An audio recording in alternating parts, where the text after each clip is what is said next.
Tech Diplomacy, Reshaping Global Power Dynamics. Article by Anahit Budaghyan. Published on July 29, 2025, on EVN Report. When Denmark appointed Kasper Kling as the first tech ambassador to Silicon Valley, it wasn't just a novel diplomatic move, it helped launch the concept of tech diplomacy, a new frontier in international relations. But is this the beginning of a transformative shift in global power dynamics, or a symbolic gesture in an increasingly digital world? Evolution of tech diplomacy. Foreign policy is undergoing profound transformation, making active engagement with technology crucial for states to remain effective global players. The Fourth Industrial Revolution, driven by technological advancements, is advancing rapidly.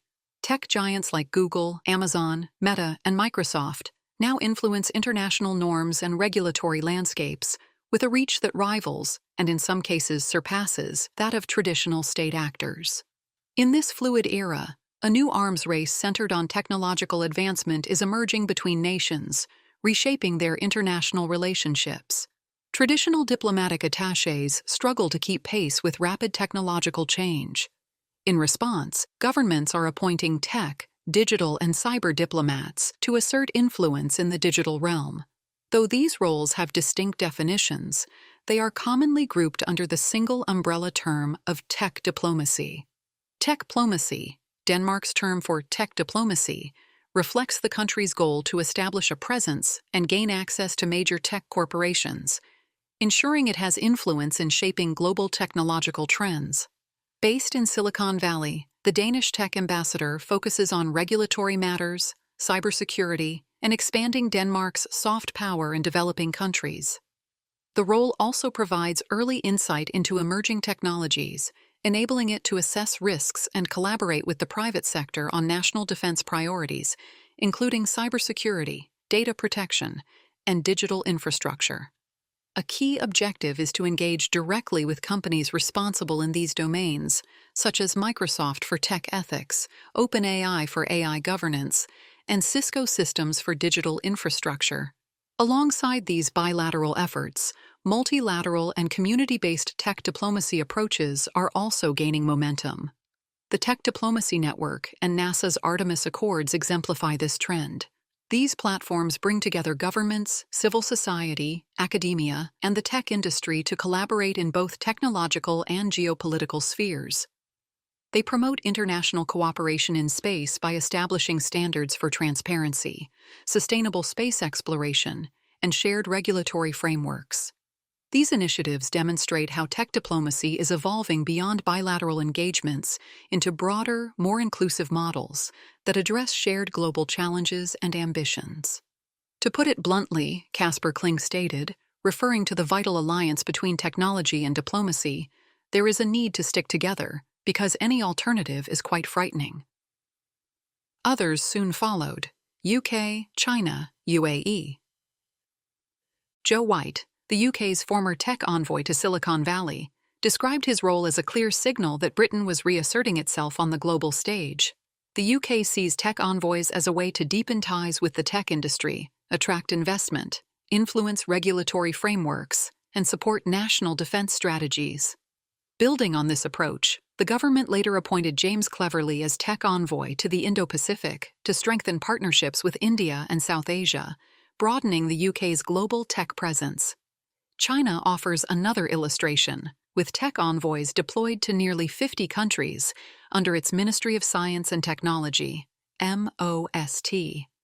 These envoys carry out standard responsibilities, monitoring technological advancements, identifying investment opportunities, and promoting collaborations beneficial to China. Additionally, Jin Zhuanglong was appointed as a special tech envoy to President Xi Jinping, participating in various tech-related events, highlighting the important role of technological influence in China's foreign policy. Not all tech diplomacy is formal, however. In the Gulf, the UAE has bypassed official tech envoys in favor of strategic investments. Sheikh Tahnoon bin Zayed Al Nahyan, the UAE National Security Advisor and Deputy Ruler of Abu Dhabi, chairs G42, an AI and cloud computing company in Abu Dhabi, and MGX, an AI and advanced technology investor, and directs major investments in AI infrastructure and development, including partnerships with global tech giants like Microsoft, which has contributed $1.5 billion. The initiatives range from Arabic language AI systems and climate technology solutions, with NVIDIA, a global leader in AI and GPU technologies, to the establishment of data centers. Through these efforts, the UAE extends its influence and positions itself as a key player in the emerging global AI order. Armenia's quiet strategy. Diplomacy isn't always about official titles. Sometimes, a nation's influence is shaped by the quiet power of expertise and global networks. In the early 17th century, when Shah Abbas I of Persia relocated thousands of Armenians from Julfa to a newly established district in Isfahan called New Julfa, this wasn't simply displacement, it was a calculated political strategy. The Armenians possessed valuable skills the Safavid Empire desperately needed: expertise in long-distance trade, silk cultivation, and textile production. Through their extensive commercial networks, they became essential in strengthening Persia's global economic position. In exchange, they were granted autonomy, religious freedom, and exclusive trade privileges.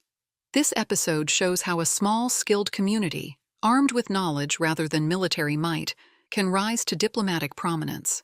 It's a legacy that continues in new forms today. Armenia is working to gain recognition as a regional tech hub.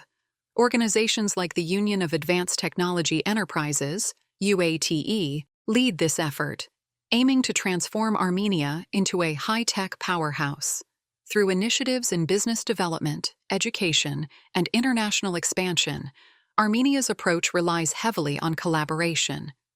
UATE strengthens Armenia's global tech presence indirectly through Armenia-founded companies and international partners. By aligning with tech diplomacy, Armenia leverages diaspora and international partnerships as multipliers of influence, ensuring a seat at the table without having to build it alone.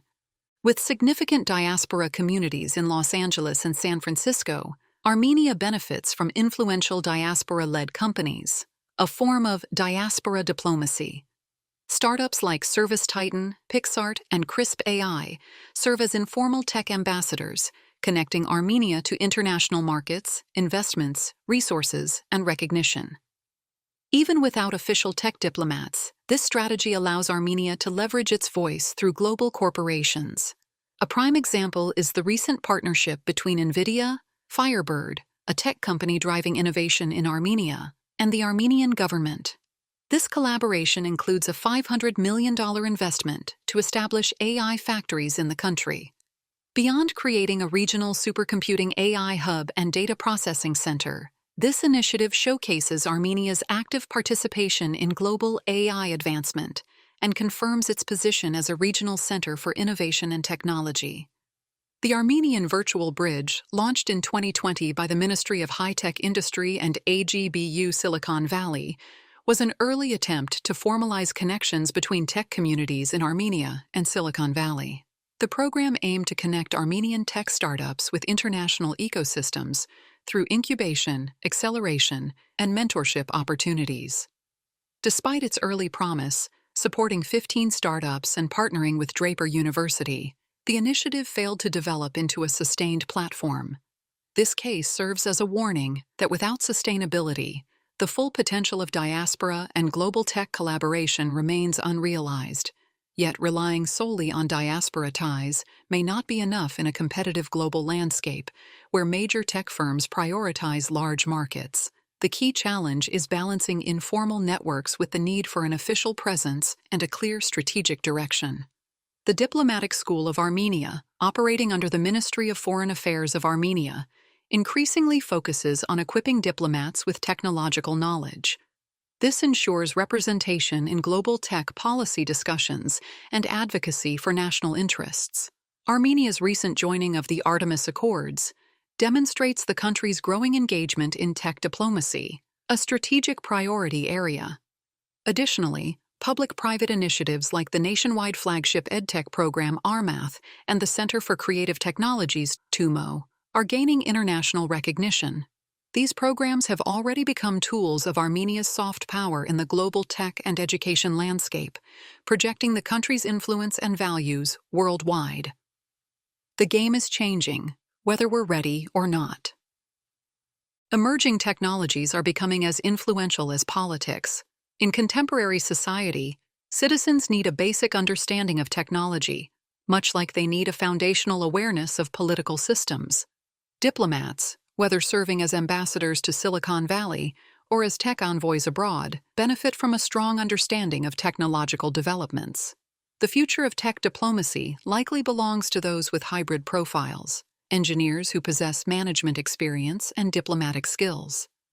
New programs like the Crack Institute for Tech Diplomacy and the increasing focus on technology in state diplomatic schools reflect this emerging standard. Small countries can strengthen their foreign policy by training all diplomats in technological literacy.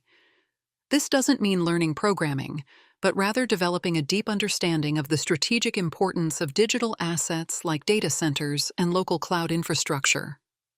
The goal is to equip diplomats with the knowledge needed to identify and engage with key institutions that can support their state's technological development. The game is changing, and we'd better be ready for it.